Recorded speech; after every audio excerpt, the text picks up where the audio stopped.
Have you ever wondered what really separates a good teacher from a truly, truly great one? The one you remember years later? Well, it's not some kind of magic, and it's definitely not something you're just born with. Turns out, there's a science to it, a whole toolkit that can completely transform a classroom. And today, we're going to unlock that secret. It's all found in a field called educational psychology. All right, let's just dive right in with a story. Picture this: two third-grade classrooms, right next door to each other. Both teachers give their students the exact same assignment. Write about what you did on your summer vacation. Simple enough, right? But the results that came back, well, they were night and day. So first, meet Ellen Mathis. She's new, she's passionate, but right now, she's just discouraged. She's looking through this stack of papers from her students, and they're just flat. The sentences are all the same, they're full of mistakes. I got a dog, and we went swimming, and I got stung by a bee. It's not at all what she was hoping for, and honestly, she has no clue how to fix it. But then she happens to peek into the classroom next door. This is Leah Washington's class. And what she sees just blows her mind. Leah third graders are cranking out this amazing stuff. We're talking funny stories about zombies, gory tales about their pets, just genuinely interesting, fabulous writing. And this really gets to the heart of it, doesn't it? What on earth is Leah doing differently?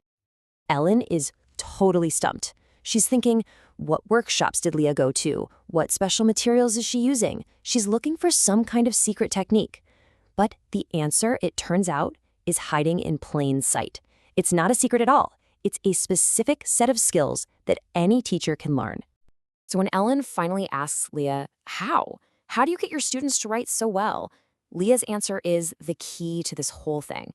She just shrugs and says, everything I'm doing is basic educational psychology. And bam, that's the aha moment. It's not a secret. It's a science. So what is educational psychology really? Well, it's the study of learners, learning, and teaching. But listen, this isn't just a bunch of abstract theories in a textbook. Think of it more like the collected wisdom of the entire teaching profession. It's a super practical guide for solving the real, everyday problems that pop up in the classroom. The best way to think about educational psychology is like a toolkit. And the teachers who really master these tools, we call them intentional teachers. These are the folks who don't just show up and wing it. No, they build their classrooms with purpose, piece by piece. And the first, most important tool in that kit is something called intentionality. It's actually a pretty simple idea. It just means doing things for a reason, on purpose. An intentional teacher is always thinking, okay, what's my goal for my students right now? And what's the absolute best way to get them there? Every single decision is deliberate. So what does that actually look like? Well, intentional teachers are purposeful. They're thoughtful about why they do what they do.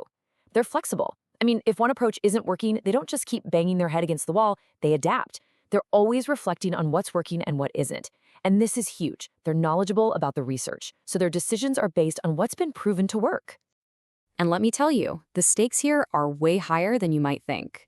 We're not just talking about better grades on a report card. Research has actually shown that a highly effective teacher, someone in the top 5%, can add over $50,000 to a single student's lifetime earnings. Think about that. That is the incredible real-world impact of great intentional teaching. Okay, another crucial tool in the kit is teacher efficacy. Now, what is that? It's the teacher's own belief, a deep-down conviction that they can make a real difference for their students, no matter what their background is or what's going on at home. That belief, it's a ridiculously powerful motivator for the teacher and for the students. All right, so all this theory sounds good, but what does it look like when things get, well, messy? In the middle of a chaotic, real-life classroom. Let's walk through a classic dilemma. I want you to put yourself in this teacher's shoes. You're Mr. Harris, you're teaching 8th grade social studies. The class is supposed to be working quietly. You turn your back for just a second and whoosh, a paper airplane sails across the room. It came from Tom, a kid who's often disruptive. The whole class giggles. Now, what do you do? See, a teacher who's not intentional just reacts.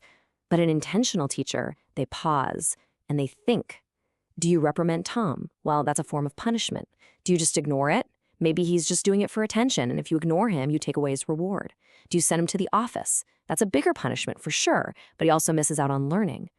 Every single one of these choices is actually based on a different psychological theory about what's driving Tom's behavior.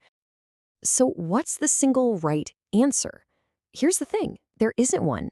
The point is that by understanding the research and the different theories, Mr. Harris can make a thoughtful, informed decision, not just an emotional, knee-jerk reaction. This is what effective teaching is all about. It's this powerful mix of research-based principles and just good old-fashioned common sense.